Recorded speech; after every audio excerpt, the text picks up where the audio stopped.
Convicción de pecado. Un mensaje, una palabra bíblica, pero que está desaparecida de los púlpitos. Convicción de pecado. Algo que no sé por qué causa la iglesia no ha querido enseñar. Convicción de pecado es la herramienta central, es la antesala de Dios, del Espíritu Santo, para una visitación, para un avivamiento, para un despertar de Dios.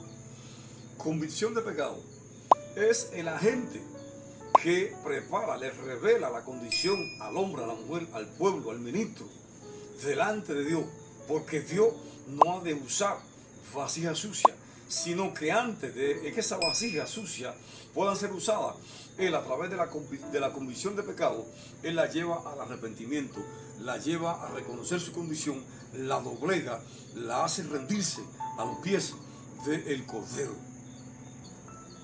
Abraham, Jacob, Isaías, Pedro, Daniel, Juan, Pablo, todos estos hombres pasaron por ese proceso.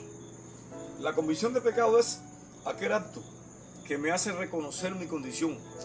La convicción de pecado no trae culpabilidad, no trae condenación, no trae acusación, sino que trae como que ese sentir del corazón de Dios que me está diciendo, revísate. Me hace dejar de mirar hacia los lados, me hace dejar de mirar los defectos de otros y me guía, me ayuda a concentrarme en mí. Me hace mirar hacia adentro, hacia el interior. Y cuando yo veo lo que realmente me está dañando, entonces yo como Isaías clamo, ay de mí, que siendo un hombre de corazón perverso y habitando un pueblo inmundo, han visto mis ojos al Rey Jehová de los ejércitos. Esa es la convicción de pecado. ¿Qué pasó en el pasaje de Isaías, capítulo 6? Allí Dios se mostró allí en toda su majestad, sentado en su trono.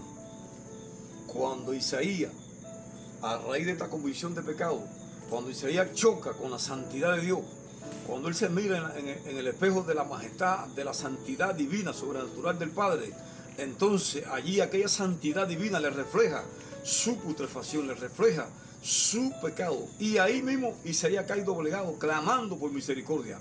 A raíz, notemos que en ese pasaje, Dios hacía rato que estaba llamando, ¿quién irá por Israel?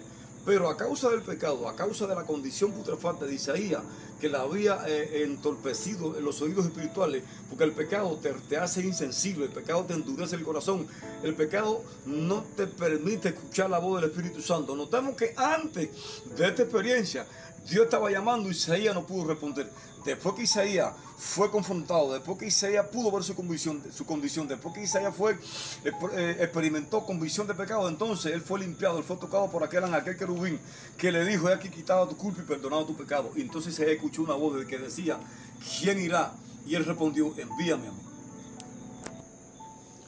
A través de toda la historia bíblica, desde Abraham, Jacob y muchos hombres de Dios y mujeres de Dios, antes de ser usado por Dios a esa dimensión de derroche, de presencia, de unción, de lo sobrenatural, tuvieron que pasar por ese proceso, tuvieron que pasar por la puerta, por ese filtro de la convicción de pecado. Ahí tenemos a un Jacob allí que tuvo aquel encontronazo con Dios, andaba huyendo de su hermano, por 20 años había vivido una vida natural, una vida carnal, por 20 años había vivido ajeno al propósito de Dios.